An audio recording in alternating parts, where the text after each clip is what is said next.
Biblia explicada, un recorrido diario por las Sagradas Escrituras. Hoy hemos llegado al capítulo número 3 de la segunda carta del apóstol Pablo a los Corintios. Pablo en este capítulo va a tocar dos puntos importantes, lo que tiene que ver con sus credenciales como apóstol y el ministerio del Espíritu Santo en favor de la humanidad y principalmente de quienes han aceptado por fe la obra de Cristo en la cruz del Calvario, o sea, la obra de redención prefigurada desde el principio a través de los sacrificios de animales y del ministerio de los sacerdotes en el santuario, todo como sombra de lo que había de venir y vino, y se cumplió. Este capítulo, fuera del contexto, se puede interpretar erróneamente como algunos han venido interpretando para echar por tierra lo que el Señor reveló a través de sus profetas desde el inicio. Entonces, hay personas dentro del cristianismo y hay predicadores que han venido enseñando que existe un antiguo pacto abolido y un nuevo pacto vigente. Y aunque los términos de antiguo y nuevo pacto son totalmente bíblicos, se están enseñando de una manera errónea que causa confusión en algunas personas y que les hace vivir teniendo un concepto errado del plan de Dios para la humanidad. Entonces, vale la pena recordar esos principios de interpretación bíblica, especialmente en este capítulo. ¿Y cuáles son esos principios de interpretación bíblica? Número uno, que la Biblia es su propio intérprete. Entonces, cuando la Biblia es su propio intérprete, algo que parece aparentemente oscuro, inentendible o confuso, más adelante la misma Biblia nos da a entender el sentido original de aquel mensaje. Por eso es que el segundo principio de interpretación es que una verdad posterior, una nueva luz, una nueva enseñanza, no contradice jamás una verdad anterior. Porque Jesús dijo, escudriñen la palabra, la escritura, porque a vosotros os parece que en ellas tenéis la vida eterna. A ustedes les parece, y está bien, pero ellas son las que dan testimonio de mí.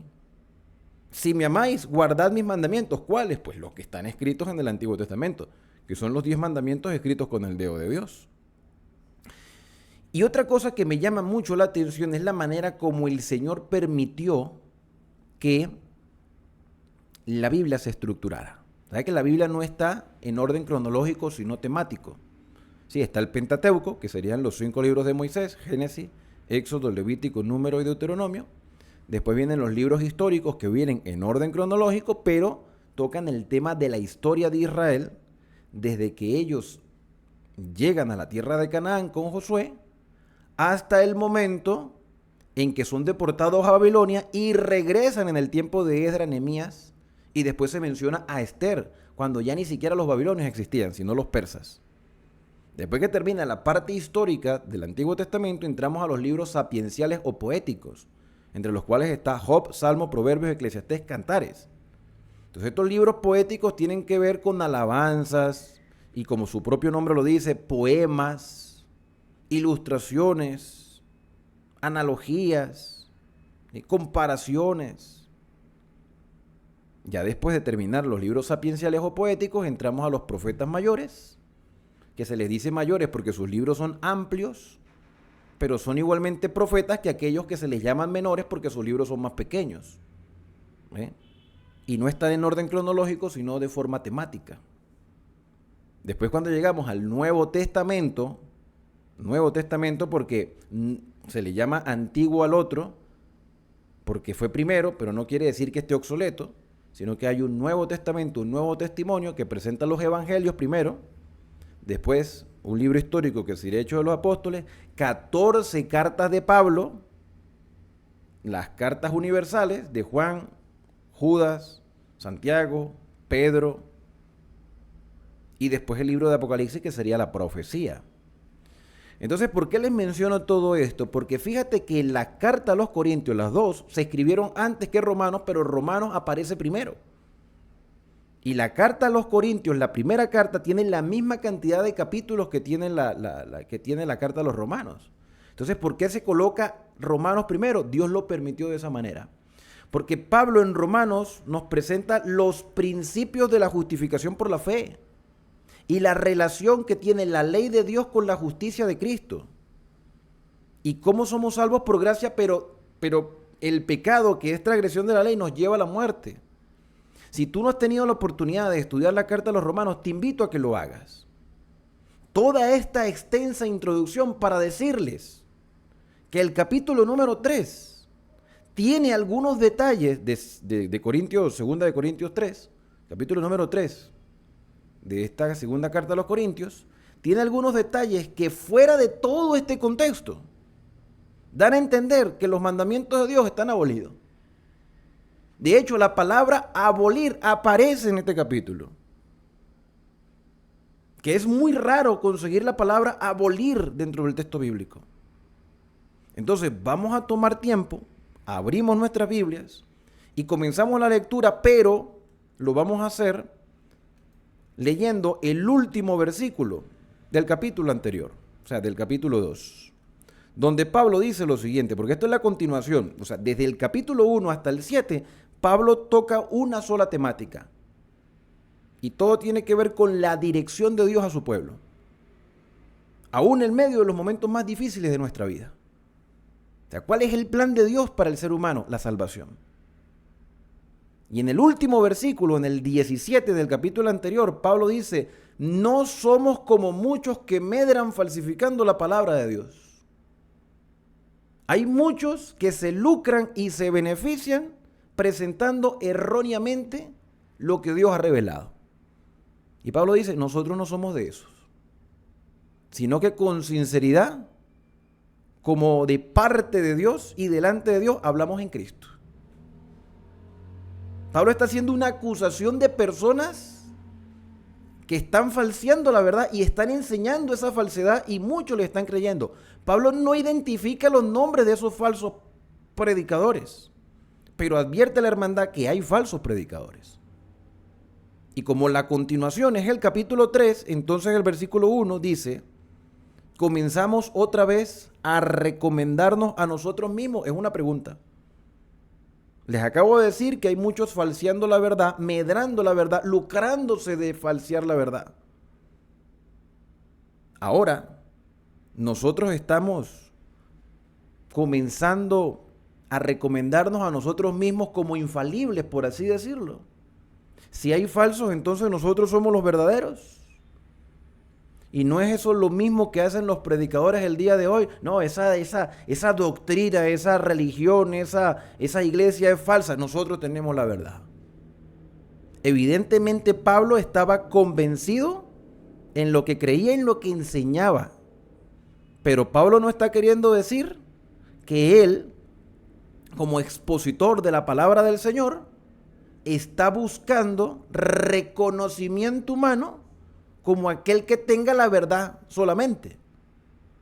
No, hay otros siervos de Dios que están enseñando este mismo mensaje, que tienen diferentes dones, que tienen diferentes capacidades, pero son instrumentos del Señor. Yo no soy el único, hay muchos más, pero también hay engañadores. Entonces, ¿estamos buscando recomendarnos a nosotros mismos para que ustedes sean exclusivistas conmigo? Por supuesto que no.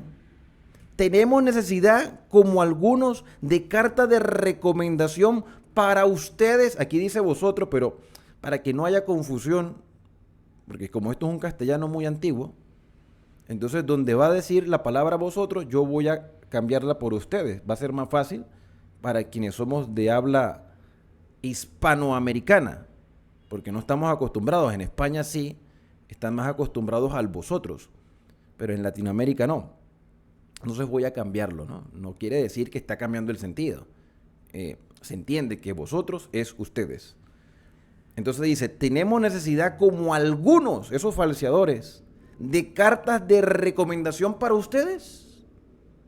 Tenemos nosotros que recibir carta ¿De recomendación para que ustedes nos acepten? Por supuesto que no. ¿O de recomendación de ustedes? ¿Necesitamos que ustedes nos den recomendación para ser recibidos a otro lugar? No, nuestro propio testimonio, nuestra propia obra, nuestra propia manifestación de la verdad, no solo en palabras, sino en acción. Esa es la recomendación. Por sus frutos los conoceréis, dijo el Señor Jesús. Y Pablo dice en el versículo 2, nuestras cartas son ustedes. Ustedes son nuestras cartas. Antiguamente y en la actualidad también, como hay tanta desconfianza, como hay tanto falsedad, tanto engaño, tanta, ¿cómo es que se le dice a esto? Cuando las personas utilizan la astucia para engañar, eso tiene un nombre, estafa, hay mucha estafa. Y dentro de las religiones también hay estafas, personas que engañan a los demás para su beneficio propio. Entonces lo ideal es que cuando alguien llega nuevo de alguna iglesia, de algún lugar, venga con una carta de recomendación porque o está viajando, tiene una situación particular. Entonces muchas personas, yo no sé si a ustedes les ha pasado, que buscan a las iglesias es para su beneficio personal, materialmente hablando, pero no quieren ningún compromiso de fidelidad con Dios. Entonces Pablo dice, ustedes, lo que ustedes son, lo que ustedes han manifestado, lo que ustedes creen y enseñan y viven, son nuestras cartas de recomendación, conocidas, leídas para todos los hombres, su testimonio. Por eso es que me preocupa tanto el testimonio de ustedes, porque yo les enseñé, pero algunos están viviendo totalmente contrario a lo que yo les he enseñado. Entonces la gente puede pensar que lo que ustedes están viviendo erróneamente son las enseñanzas del cristianismo, pero no es así, no es así. Por eso yo les corrijo como un padre corrige a su hijo. Ustedes son las cartas que nosotros necesitamos delante de todos los hombres. Ustedes son leídos, figurativamente hablando, por el testimonio que ustedes dan. Siendo manifiesto que sois cartas de Cristo, no cartas de Pablo. Ustedes son las cartas de Cristo, expedidas por nosotros. O sea, nosotros como seres humanos, como apóstoles, como maestros, como familia de fe, les hemos instruido, porque somos instrumentos del Señor. Es como aquel que escribe la carta, la expide. Pablo es el autor de la carta a los Corintios, pero el que escribió fue otra persona. Pablo le dictaba. Entonces Cristo es el que dirige su iglesia, el que corrige su iglesia a través de sus siervos. Siendo que sois cartas de Cristo, expedidas por nosotros, escritas no con tinta, sino con el Espíritu de Dios vivo, no en tablas de piedra, sino en las tablas de carne del corazón. Y ya aquí hay varios detalles que vale la pena tomar en cuenta. Mira, en el tiempo antiguo, en el tiempo del Antiguo Testamento, o de la Tanaj, que es el nombre correcto de lo que nosotros conocemos como Antiguo Testamento, en ese tiempo antiguo se escribían los textos, se escribían en tablillas de arcilla, en tablas de madera y en algunos casos en papiros. En el caso de los papiros, que eran cortezas de una planta de papiro, se elaboraba una hoja y se escribía con algo muy similar a la tinta. Como ese material se deterioraba rápidamente, era necesario transcribirlo constantemente en una nueva hoja para que no se perdiera el mensaje. Entonces, utilizando esta tan conocida manera de transcribir, no como ahora que todo es computarizado y lo imprimen, porque cuando surgió la imprenta era una maravilla, pero muchos el día de hoy tienen su propia imprenta en casa porque tienen su impresora y es fácil pasar la información ahora digitalizada. Ahorita con tanto material en PDF es fácil que mucho material se conserve con el paso del tiempo. Entonces Pablo utiliza la ilustración de conservar un buen contenido y Pablo dice, ustedes son cartas escritas, pero no con tinta. Porque, el papel aguanta la tinta, pero el papel se deteriora. Entonces la letra queda allí o se pierde. Pero cuando esa carta es leída, la información queda grabada en la mente de la persona.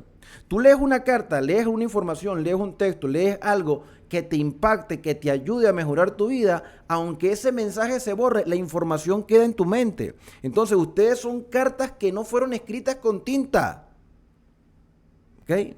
Sino con el Espíritu de Dios, el que los convenció de pecado, el que los convenció de justicia, el que los convenció de Cristo, no fue Pablo. O sea, el que los convenció de juicio no fue Pablo. El que los convenció y el que los guió y el que les ayuda y el que les fortalece es el Espíritu del Señor. Pablo es simplemente un instrumento. No en tablas de piedra, sino en tablas de carne del corazón. Es evidente que cuando hablamos de las tablas de piedra, lo primero que viene a nuestra mente son los mandamientos de Dios. Los mandamientos de Dios fueron escritos en tablas de piedra en el tiempo de Moisés. Eso no quiere decir que los principios o la base de esos mandamientos no existía. Tú, por ejemplo, ves en el tiempo de Abraham, en el tiempo de Jacob, en el tiempo de José, esos mandamientos no estaban escritos en tabla de piedra, pero había un principio guiador, había un fundamento, había una base. Y todo era obedecer a Dios, lo que Dios mostrara, lo que Dios revelara.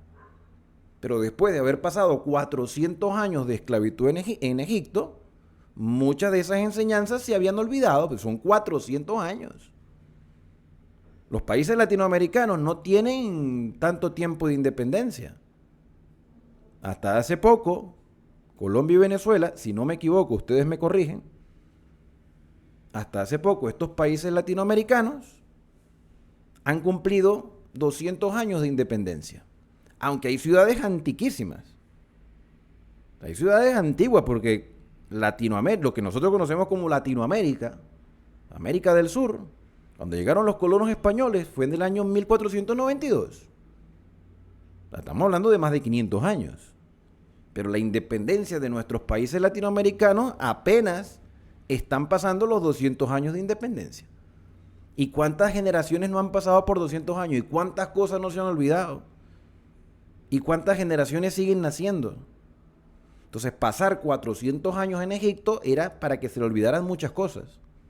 Entonces, Dios les recuerda al pueblo de Israel los principios de su ley a través de los 10 mandamientos escritos en tablas de piedra con el dedo de Dios. No fue que Moisés sinceró las palabras, fue Dios mismo. Pero la esencia de ese mensaje debía encarnarse en las personas, debía vivirse. La piedra es muy difícil cuando una letra está tallada que se le borre la letra. El papel se pierde, pero la información queda. Entonces la idea era que los principios de los mandamientos de Dios son eternos. Pero hoy en día esas tablas de piedra nadie las conoce, nadie las ha visto, pero los principios han quedado grabados en la tinta que a la final van en el corazón, en la mente. Porque de nada sirve tener yo el conocimiento de la letra, pero no lo lleve a la práctica. La letra está allí, la palabra de Dios permanece. Y yo lo puedo leer y releer, pero si no lo vivo, no sirve de nada. Y eso es precisamente lo que Pablo habla en este capítulo. Ustedes son cartas leídas, no con tinta. Ustedes fueron escritos por el Espíritu Santo.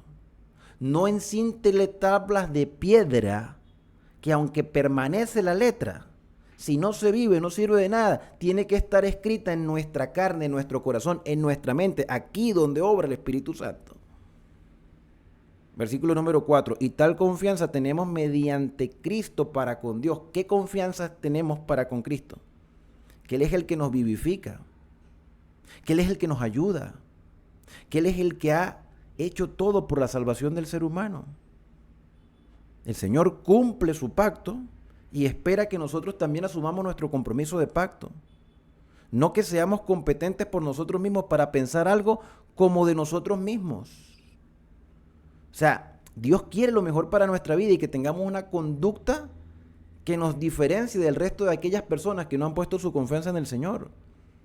Y esa competencia, esa aptitud con P, aptitud, el ser aptos, no es igual que la acción, sino el ser aptos, adecuados, capacitados. No viene de nosotros mismos, sino de la transformación del Espíritu. No que seamos competentes por nosotros mismos, dice Pablo, para pensar algo de nosotros mismos, sino que nuestra competencia proviene de Dios. Y cuando hablamos de competencia no es de competir, sino de ser competente, de ser aptos, con P, aptos, capacitados. Esa vida transformada, ese nuevo hombre viene de Dios. La letra permanece, pero si no se lleva a la práctica no sirve. Y el único que nos ayuda a vivir de acuerdo a su voluntad es el Espíritu Santo, el cual asimismo nos hizo ministros competentes, no como los incompetentes esos mencionados en el capítulo anterior, que se lucran falseando la verdad. El Espíritu nos ha hecho ministros competentes de un nuevo pacto. Entonces fíjate, aquí juega la relevancia entender lo que significa el pacto. ¿Qué es el pacto? ¿Te has puesto tú a pensar qué es el pacto y por qué se le llama nuevo? ¿Por qué se llama antiguo y nuevo pacto? Vamos a definir primero lo que es el pacto. Desde un lenguaje común, un pacto es un compromiso. En este caso, el pacto con Dios es un compromiso de relación, de relacionarnos con Dios. Cuando Adán le falla a Dios, comiendo del fruto de la ciencia del bien y del mal, ¿qué es lo que hace Adán? Esconderse de la presencia del Señor, porque Adán violó el compromiso de fidelidad y esa violar de compromiso rompió la relación entre el hombre y su creador. El hombre se esconde, Dios busca al hombre. El hombre se justifica y Dios perdona al ser humano dándole una oportunidad y cubriéndole su desnudez. Pero hubo un sacrificio porque la piel de animales salió de un animal que Dios tuvo que matar. Un animal que no tenía nada de culpa, pero fue una manera de decir que la paga del pecado realmente es muerte y murió un sustituto para cubrir la vergüenza del ser humano. Entonces ese animal muerto representaba al Mesías que habría de venir. El Señor establece un pacto, un compromiso donde le dice al hombre que esto llegaría a su final, habría una renovación y el hombre debía comprometerse a obedecer. Que después el pacto se ratificó con Abraham a través de la señal de la circuncisión, un pacto en la carne, para que el hombre no olvidara el compromiso que había hecho con Dios. Y después el Señor ratifica de nuevo el pacto, mostrándole las condiciones al ser humano para que él formara parte de esa relación de pacto. O sea, no es solamente cortarte el prepucio, así, hacer la incisión allí, el corte. Porque bueno, muchos eran circuncidados, pero les importaba poco tener relación con Dios. O sea, relación espiritual. Y entonces Dios escribe los 10 mandamientos, la letra está allí, pero a algunos no les importaba. Y por otro lado, estaban los requerimientos simbólicos de los sacrificios, que la gente llevaba a la práctica las ceremonias, pero en realidad no tenía una verdadera relación espiritual con Dios. Entonces eran simplemente religiosos, pero no eran espirituales. Se rompe ese pacto a causa de la desobediencia del hombre, se rompe el pacto a causa de la poca comprensión de la voluntad del Señor. Muchos mantenían las formas de culto, pero no tenían una vivencia espiritual. Entonces el Señor establece un nuevo pacto, porque el primero fue roto por el ser humano. Y ese pacto no era solamente de letra, sino de vivencia en el corazón, en la mente. Entonces nos hizo ministros competentes de un nuevo pacto, no de letra. La letra está allí, la letra no está mal. El problema no es la letra. El problema es que nosotros simplemente nos hemos conformado con la formalidad, pero no estamos en la vivencia. Entonces dice, no de letra, sino de espíritu. Pablo no está quitando la importancia de la letra. Lo que está diciendo es que veamos la esencia de la letra, que es guiada por el espíritu. Porque la letra mata. ¿Cómo que la letra mata? Si me acaba de decir que la letra es buena. Claro, porque la información que aparece allí es buena si le prestas atención. Si no le prestas atención, evidentemente te va a condenar. Porque hay unos requerimientos de lo que está bien y de lo que está mal. Y si tú ignoras esos requerimientos, pues vas a sufrir las consecuencias de no haberle prestado atención al mensaje. La letra mata, pero el espíritu vivifica. La letra no es mala, el problema lo tengo yo. Y es el Espíritu el que me va a ayudar a estar en consonancia con la letra, porque es la instrucción. Entonces algunos han tomado este texto para decir, no, es que el Antiguo Testamento está abolido. Es que eso era para los judíos, eso no es para nosotros. Porque la letra mata. Mira, tú puedes interpretarlo como tú quieras, ¿sí? Según tu conveniencia. Estás en toda la libertad de interpretarlo. Pero la esencia original de lo que Pablo quiso decir no es esa interpretación que muchos les están dando. Porque si la letra mata, Pablo no se hubiese tomado la tarea de escribir 14 cartas. Romanos, 2 de Corintios, Gálatas, Efesios, Filipenses, Colosenses, 2 de Tesalonicenses, 2 a Tito, 2 a Timoteo, 1 a Tito, 2 a Timoteo y 1 a Filemón. Me viene a escribir la carta a los hebreos, porque hay quienes dicen que Pablo escribió la carta a los hebreos. Entonces Pablo dice, la letra mata, y yo lo interpreto como que, no, es que eso está abolido.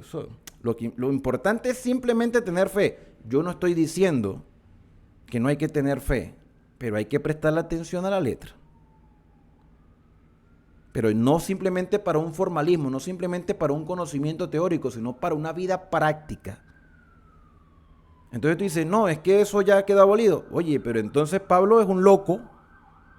Pablo es un loco y algunos lo tirarán de loco también así. Porque para decir que la letra mata y te escribe 14 cartas, entonces no es que Pablo esté contradiciéndose, es que está hablando de la esencia de lo que escrito está. Y Pablo en sus cartas citaba el Antiguo Testamento porque decía, como está escrito. El Espíritu vivifica, claro, porque es el Espíritu el que te ayuda a vivir en consonancia con lo que escrito está. Versículo 6. Dice el versículo 7. Versículo 7. Y si el ministerio de muerte grabado con letra en piedra fue con gloria, tanto que los hijos de Israel no pudieron fijar la vista en el rostro de Moisés a causa de la gloria de su rostro, la cual había de perecer. Hay muchos más detalles en este versículo 7.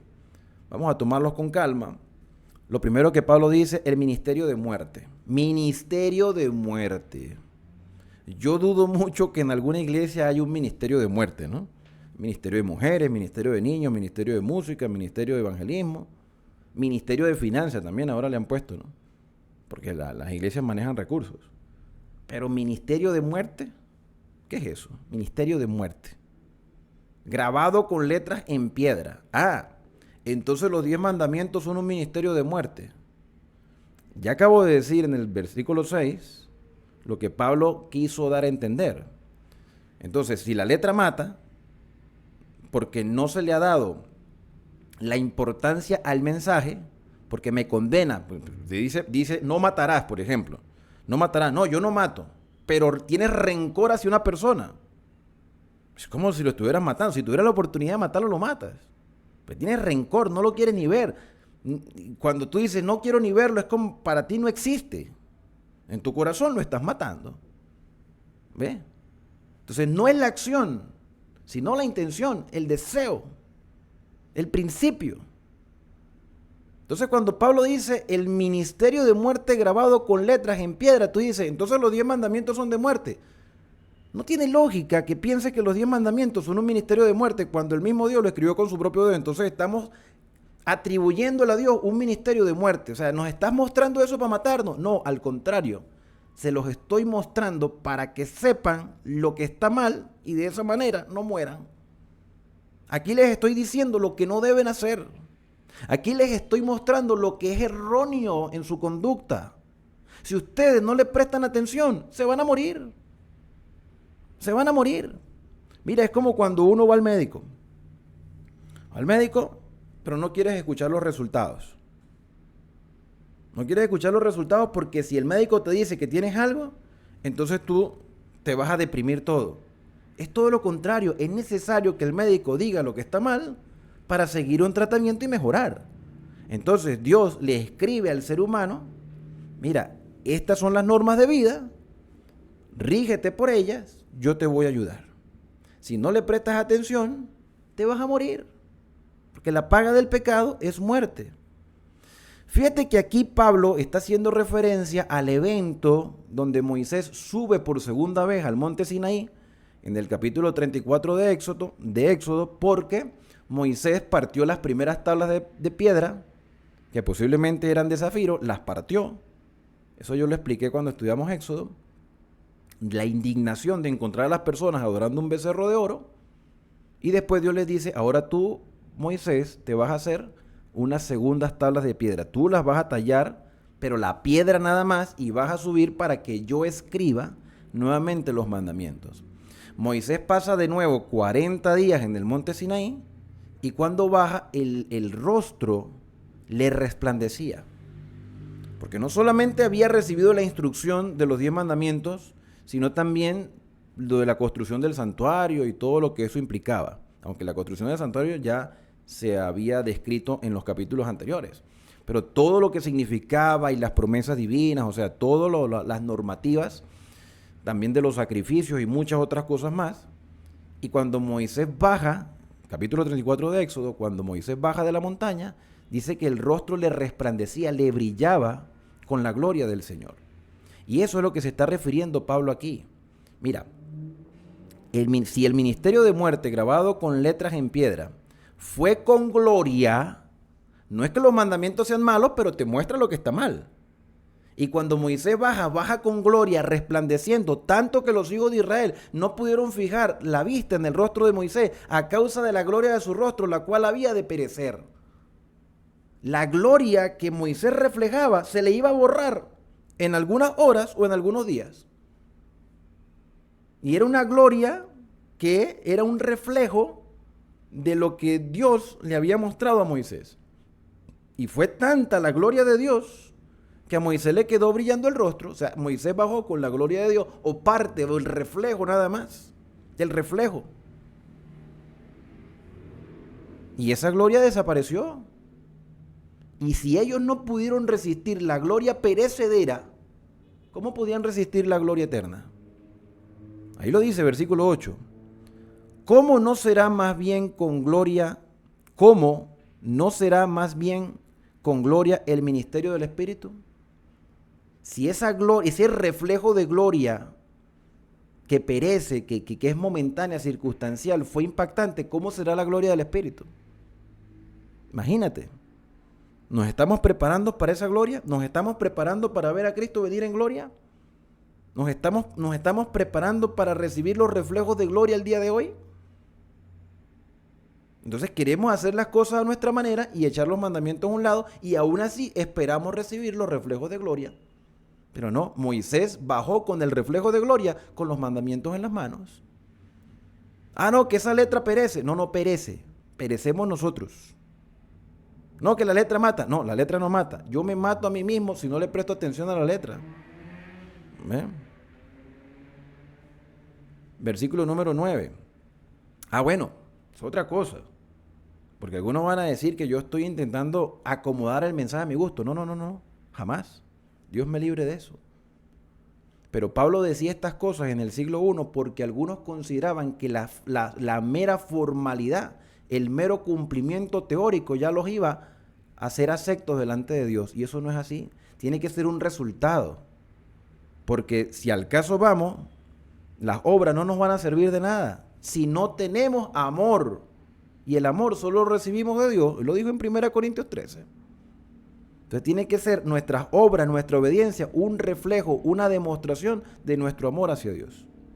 Versículo número 9. Porque si el ministerio de condenación, fíjate que ya no habla ministerio de muerte, ahora utiliza otra palabra, condenación, que a la final apunta hacia lo mismo, hacia la perdición. Si ese ministerio de condenación fue con gloria, mucho más abundará en gloria el ministerio de la justificación. Si ese mensaje que me condena a mí, porque me muestra lo que es malo, bajó en gloria, imagínate la abundancia de gloria del ministerio de la justificación en Cristo. Porque Cristo vivió en obediencia y me presenta justo delante del Padre, aunque no lo soy. Yo tengo que aferrarme a Jesús. Versículo 10. Porque aún lo que fue glorioso no es glorioso en este respecto. Ese reflejo de gloria en Moisés y esos mandamientos escritos con el dedo de Dios tenían una gloria pálida. Pálida. circunstancial. O sea, no es la gloria real. La gloria del Señor es mucho más abundante, mucho más inminente, eterna. No pasa. Pero si no se podía resistir una gloria pasajera, imagínate la gloria eterna. Entonces Pablo está indicando a las personas que aprendamos a depender del Espíritu. Versículo 11, porque si lo que perece tuvo gloria, mucho más glorioso será lo que permanece. ¿Y a quién se está refiriendo? Evidentemente a la obra del Espíritu, a la obra de Cristo. Moisés pereció, pero Cristo, aunque pereció, resucitó y es el único que intercede por nosotros delante del Padre. Wow. Yo dije en una ocasión que Moisés también había resucitado, pero resucitó fue con el poder de Dios, no con su propio poder. En cambio, Cristo, siendo Dios, tiene vida en sí mismo. Y aún así se hizo dependiente del Padre. Entonces dice, porque si lo que perece tuvo gloria, mucho más glorioso será lo que permanece. Así que teniendo tal esperanza, usamos de mucha franqueza. Pablo le está diciendo, yo les estoy hablando francamente, les estoy hablando con verdad. Yo no tengo que estar endulzando las palabras, les estoy diciendo lo que es correcto. Esto es lo que Dios quiere para nosotros. No dependa simplemente de la teoría, de la forma de culto, no dependa de la religiosidad. En ese tiempo eran los sacrificios de animales. No dependa de los sacrificios de animales. Mire, y aquí quiero hacer una pausa porque muchos cristianos están anhelando, al igual que los judíos, la construcción del tercer templo en Jerusalén. Yo quiero decirles, mis queridos hermanos, que apoyar la construcción del tercer templo en Jerusalén, cosa que no va a suceder, es volver a los rudimentos de la ley que sí condena. ¿Por qué? Porque no hemos aceptado por fe los méritos de Cristo en la cruz, que es el Cordero de Dios que quita el pecado del mundo. Querer traer el santuario, construir el santuario, es seguir con la matanza de animales. Y eso es abominable. Porque las personas le están dando más importancia a los sacrificios de animales que a lo que Cristo hizo, que todo eso era símbolo de Cristo. Todo eso era simplemente un reflejo pálido de lo que el Señor haría por la humanidad, y ya lo hizo. Entonces Dios no va a permitir que se construya de nuevo un santuario en Jerusalén, un templo, porque el verdadero santuario está en el cielo. Y Pablo mismo lo va a decir en la carta que le escribe a los hermanos hebreos, en esa carta que vamos a estudiar cuando finalicemos las epístolas paulinas. Bueno, continuamos nuestra lectura. Entonces, dice el versículo 13, y no como Moisés, que ponía un velo sobre su rostro, para que los hijos de Israel no fijaran la vista en él, en el fin de aquello que habría de ser abolido. Fíjate que aquí aparece la palabra abolir. ¿Qué era lo que había de ser abolido? ¿Qué era lo que Moisés se colocaba en el rostro? ¿Por qué Moisés se colocaba algo en el rostro? Porque el rostro le brillaba. Y la misma gente le dijo, Moisés, cúbrete el rostro, porque no podemos verte con ese rostro brillante. No podemos resistir esta gloria. Entonces Moisés se cubría. Como él se cubría, la gente no podía ver su rostro brillando. Hoy nosotros tenemos un velo que se llama el pecado, que no nos permite acercarnos al Señor. No podemos ver su gloria. Cristo, tomando forma de hombre, ¿sí?, despojándose de su gloria, vivió a la altura de las exigencias celestiales, obediente en todo, sin pecado, y Cristo nos permite pasar al otro lado del velo, o sea, a la presencia del Señor. En el santuario, lo que separaba al lugar santo del lugar santísimo era un velo. Y el lugar santísimo solamente entraba el sumo sacerdote una vez al año, con sangre de animal sacrificado en el altar, y tenía que pasar con profunda consagración para expiar, como él, como representante del Mesías, para expiar los pecados de todo el pueblo. En la carta a los Hebreos, Pablo dice que podemos acercarnos confiadamente al trono de la gracia de Dios a través de Cristo. Entonces el Señor ha quitado ese velo. ¿Qué fue lo que se abolió? ¿Los mandamientos de Dios? No. Ahí no dice que Dios abolió los mandamientos. Vamos a repetir el versículo para que ustedes vean lo que se quedó o lo que quedó abolido. No como Moisés, que ponía un velo sobre su rostro, para que los hijos de Israel no fijaran la vista en el fin de aquello que había de ser abolido. ¿Qué fue lo que se abolió en Moisés? La gloria que él tenía. Porque era una gloria pasajera, momentánea. Cuando ya el rostro dejó de brillar, ya él se quitó el velo. ¿Qué quedó abolido? Esa gloria pasajera. Y el velo ya no era necesario. Pero si tú y yo, como siervos del Señor, nos dejamos guiar por el Espíritu, nos podemos acercar a la presencia del Padre por los méritos de Cristo. No quiere decir que la gloria del Señor quede abolida. Él siempre va a tener la misma gloria, pero podremos resistir la luz de la gloria del Señor, porque tú y yo hemos sido transformados. Podemos resistir la presencia del Señor, porque nos hemos dejado dirigir por el Espíritu. Aquí en ningún momento dice que los mandamientos están abolidos, porque los mandamientos son el reflejo del carácter de Dios y son el fundamento del gobierno universal de Dios. Aquí lo que quedó abolido fue el reflejo momentáneo que Moisés tenía en el rostro. Más nunca le brilló el rostro de esa manera. Pero evidentemente Pablo utiliza esta circunstancia para demostrar que nosotros somos impotentes y que la única manera de acercarnos al Padre es a través de los méritos de Cristo. Versículo 14. Porque el entendimiento de ellos se embotó. ¿De quiénes? Del Israel en el tiempo de Moisés. Porque hasta el día de hoy, ese día de hoy que Pablo está hablando, que era 50 años aproximadamente después de la muerte de Cristo, ya han transcurrido bastantes años desde que Pablo escribió esta carta, pero habían transcurrido en aquel entonces aproximadamente 1500 años desde que Moisés bajó del monte Sinaí. Entonces, el entendimiento de ellos se embotó hasta el día de hoy cuando leen el antiguo pacto. ¿A qué antiguo pacto se está refiriendo? ¿Qué antiguo pacto están leyendo? ¿Los 10 mandamientos? No. Todo el Pentateuco. Todo el Pentateuco, los primeros 5 libros de Moisés.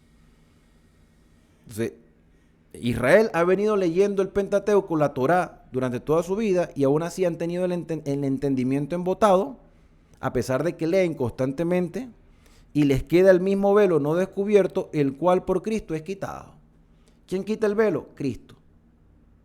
¿Cuál es la función del velo? Cubrir la gloria. ¿Dónde está la gloria de Dios reflejada? A través de sus mandamientos. Porque son el reflejo de su carácter. Pero los mandamientos en sí son letra. Pero esa letra debe formar parte de nuestra vida. Debe ser nuestra realidad, no simplemente formalidad.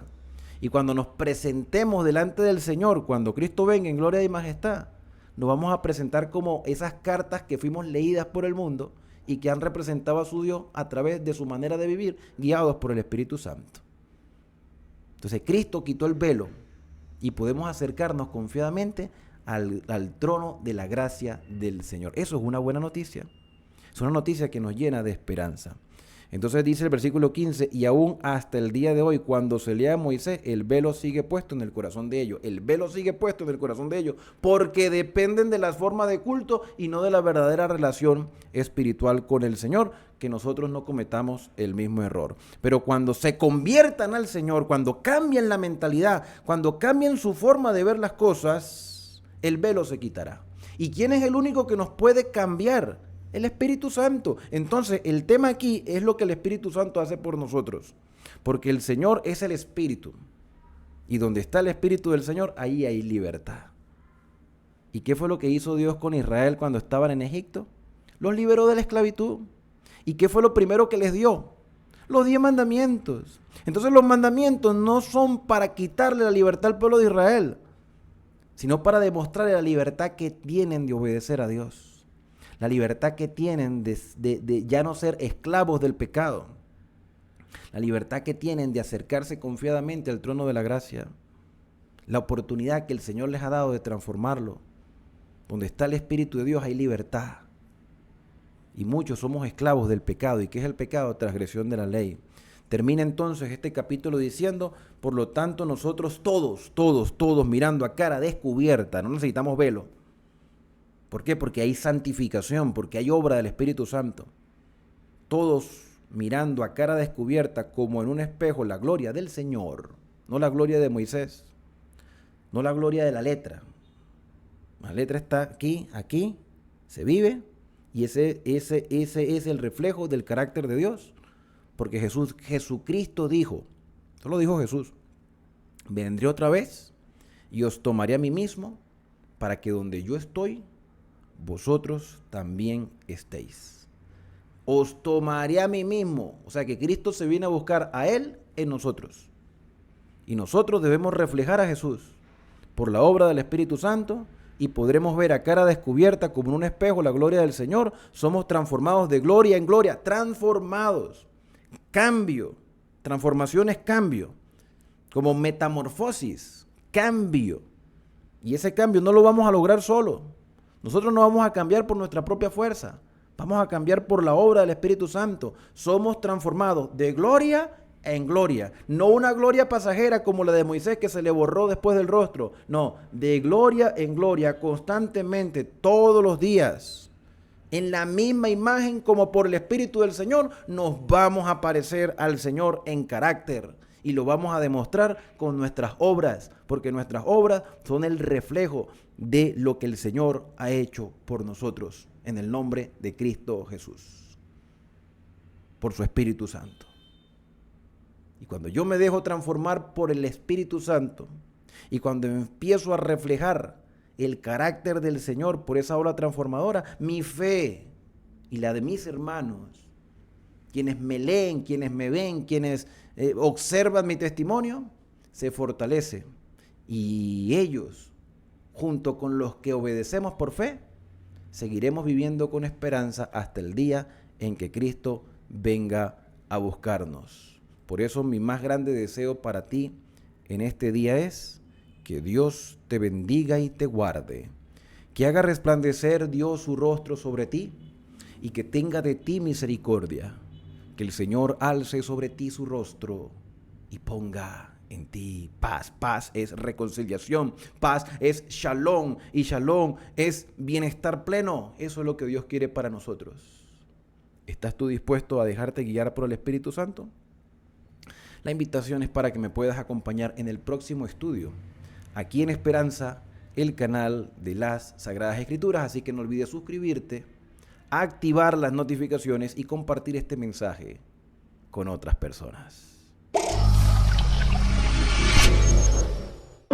Biblia explicada, un recorrido diario por las Sagradas Escrituras.